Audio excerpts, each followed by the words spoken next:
Luggage নিতে দিচ্ছে না।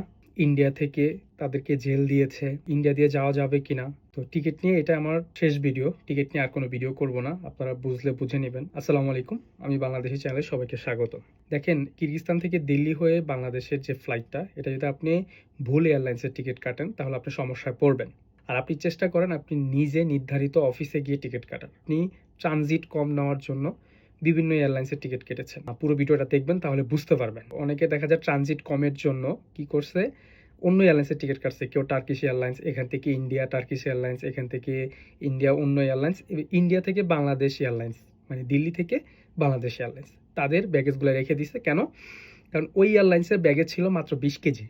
আর নির্ধারিত অফিসে গিয়ে টিকিট কাটলে আপনারা যে জিনিসটা পাবেন সেটা আমি দেখা দিচ্ছি। দেখেন, স্ক্রিনে দেখা যাচ্ছে অফিস থেকে উনি সাইন করে দিবে, আপনি সাইন করবেন, উনি টিক দিয়ে দিবে, আপনাকে সময় বুঝিয়ে দিবে, আপনার ব্যাগ বুঝিয়ে দিবে যে এত কেজি ব্যাগ, এত কেজি বুকিং। ওকে, ফাইন।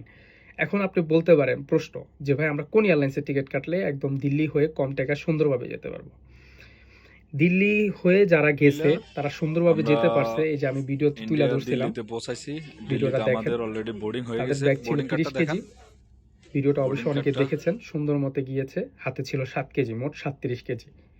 এবং বাংলাদেশেও তারা ব্যাগ বুঝে পেয়েছে। এই যে ভিডিওটা দেখেন। মোট কথা হচ্ছে, বিশকেক থেকে আপনারা তাজজেট এয়ারলাইন্সের টিকিট কাটবেন। এটা হচ্ছে কিরগিজ এয়ারলাইন্স এবং এটাতে আপনার 40 কেজি বুকিং থাকে। এই 40 কেজি বুকিং আপনি নিতে পারবেন না, মানে 40 কেজি বুকিং আপনি চেঞ্জ করতে পারবেন না। ঠিক আছে, এটা ফিক্সড। তারপর ইন্ডিয়া থেকে ইন্ডিগো এয়ারলাইন্স, মানে দুইটা টিকিটই একসাথে কাটবেন, কিন্তু এখান থেকে তাজজেট এয়ারলাইন্স এবং ইন্ডিয়া থেকে ইন্ডিগো এয়ারলাইন্স। তাহলে কি হলো, তাজজেট হচ্ছে কিরগিজ এয়ারলাইন্স এবং ইন্ডিগো হচ্ছে ইন্ডিয়ান এয়ারলাইন্স। তো ইন্ডিগোতে আবার 30 কেজি বুকিং, এর বেশি আপনি নিতে পারবেন না। তো আপনাকে লক্ষ্য রাখতে হবে, এখানে 40 কেজি, যেহেতু আপনি 40 কেজি নিয়ে লাভ নেই, কারণ ইন্ডিয়াতে ফেলে দিতে হবে। তার মানে আপনাকে এখান থেকে 30 কেজি নিতে হবে। ওকে, 30 কেজি আর হচ্ছে হাতে 7 কেজি, 37 কেজি আপনি অনায়াসে নিতে পারবেন। তো এখানে আপনার 10 কেজি এক্সট্রা বুকিং দেওয়া। তো এটা তাজজেট এয়ারলাইন্সের একটা প্রফিট।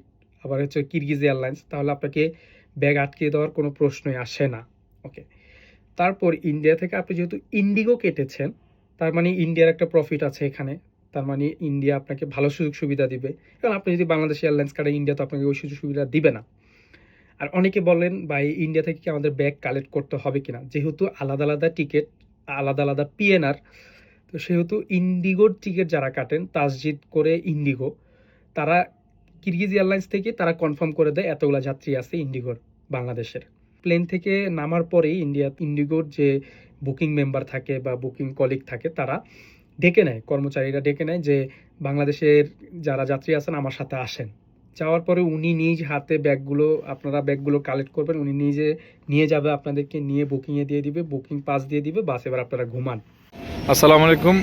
সবাই কেমন আছেন? আলহামদুলিল্লাহ, আমরা কিরগিজস্তান বিশকেক থেকে আমরা দিল্লি হয়ে যে বিমানটা আসার কথা ছিল, ইনশাল্লাহ আলহামদুলিল্লাহ আমরা বাংলাদেশে সহি সালামতে পৌঁছাইছি। ইভেন প্রত্যেকে সামান ইন্ডিভিজুয়াল সবাই বুঝে পাইছে। টিকিট নিয়ে এটাই আমার শেষ ভিডিও। আর কেউ ফোনও দিবেন না টিকিট নিয়ে। যদি না বুঝেন, ভিডিওটা ফুল দেখবেন, আরও অনেক ভিডিও আছে টিকিট নিয়ে, ওগুলো দেখে নেবেন। সবাই ভালো থাকবেন। সবাই আমার জন্য দোয়া করবেন। জানেন যে আমাকে নিয়ে বিভিন্ন গ্রুপে পোস্ট হচ্ছে। আমি লোকেশন দিয়ে গেছি, তাদেরকে পাই নাই, কেউই ছিল না, আমি লোকেশন দিছি। তো এগুলো ফেক আইডি থেকে বিভিন্ন পোস্ট করা হয়। আমি বলবো ভাই, আমার বিরুদ্ধে যদি সুনির্দিষ্ট কোনো অভিযোগ থাকে, আপনি প্রমাণ করেন, আপনি প্রকাশ্যে আসেন। আপনি কেন ফেক আইডি দিয়ে বিভিন্ন পোস্ট করেন? আপনি প্রকাশ্যে আসেন, প্রমাণ করেন। প্রমাণ করলে অবশ্যই আইন আছে, আদালত আছে, সমস্যা নেই। আপনি প্রমাণ করেন, আপনি প্রকাশ্যে আসেন। আমি চাই আমার ভুলটা আপনি ধরিয়ে দেন, সমস্যা নেই। কিন্তু আপনি এই ধরনের আজে বাজে কথা, আনম্যাচুরিড কিছু পোস্ট করেন, যেগুলা হচ্ছে ওই যে 9-10-এর পোলাপাইন যেগুলা করে না বা বলে না, এই ধরনের কথাবার্তা আপনি গ্রুপে বলেন। সবারই সজ্ঞান আছে, সবাই সব ভালোটা বুঝে, কোনটা ভালো কোনটা খারাপ। তো সবাই বুঝে নেবেন। সবাই ভালো থাকবেন। আসসালামু আলাইকুম।